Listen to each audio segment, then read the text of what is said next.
കഴിഞ്ഞ ദിവസം എല്ലാവരും ശ്രദ്ധിച്ച ഒരാൾ എന്ന് പറയുന്നത് നടൻ മോഹൻലാലിൻ്റെ ഭാര്യയായ സുചിത്രയെ തന്നെയാണ് എന്ന് പറയാം. കൊച്ചിയിലേക്ക് അമ്മയുടെ താമസം മോഹൻലാൽ മാറ്റിയത് പോലും സുചിത്രയ്ക്ക് നോക്കാനാകും എന്നതുകൊണ്ടാണ്. തിരുവനന്തപുരത്തെ വീട്ടിൽ താമസിച്ചാൽ അമ്മയുടെ ആരോഗ്യ പ്രശ്നങ്ങളൊക്കെ വർദ്ധിക്കുക മാത്രമേ ഉള്ളൂ. 2012 മുതൽ തന്നെ കിടപ്പിലായ അമ്മയ്ക്ക് ഒരാളുടെ സഹായം ലഭിച്ചേ മതിയാകൂ. ജോലിക്കാരെ വെച്ച് മാത്രം അത് മുന്നോട്ട് കൊണ്ടുപോകാനാകില്ല. സുചിത്രയ്ക്ക് നോക്കുന്നതിൽ യാതൊരു ബുദ്ധിമുട്ടുമില്ല. എന്നാൽ മോഹൻലാൽ ഇവിടെ എറണാകുളത്താകുമ്പോൾ സുചിത്രയ്ക്ക് അത് തിരുവനന്തപുരത്തേക്ക് പോകാൻ തന്നെ ബുദ്ധിമുട്ടായി മാറും. അതുകൊണ്ട് തന്നെ സുചിത്രയ്ക്ക് വേണ്ടിയാണ് അമ്മ എറണാകുളത്തേക്ക് എത്തിച്ചത്.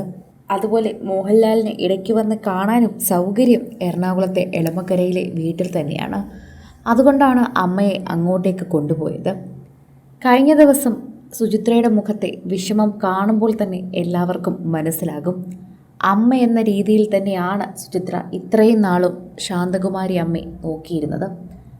പലപ്പോഴായി തന്നെ മോഹൻലാലിനോടൊപ്പം പലയിടത്തും കണ്ടു നിൽക്കുന്ന സുചിത്ര എപ്പോഴും അമ്മയുടെ കൂടെ ആയിരുന്നു എന്നാണ് എല്ലാവരും എടുത്തു പറയുന്ന ഒരു കാര്യം.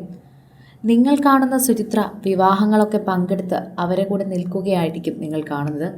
എന്നാൽ ശാന്തകുമാരിയുടെ അരികിൽ ഇത്രയും വർഷമായി മോഹൻലാൽ ഇരുന്നതിനെക്കാട്ടിലും കൂടുതൽ ഇരുന്നതും നോക്കിയതും എല്ലാം തന്നെ സുചിത്രയാണ് എന്ന് പറഞ്ഞാൽ അറിയാവുന്ന ആർക്കും തർക്കിക്കാനാകില്ല.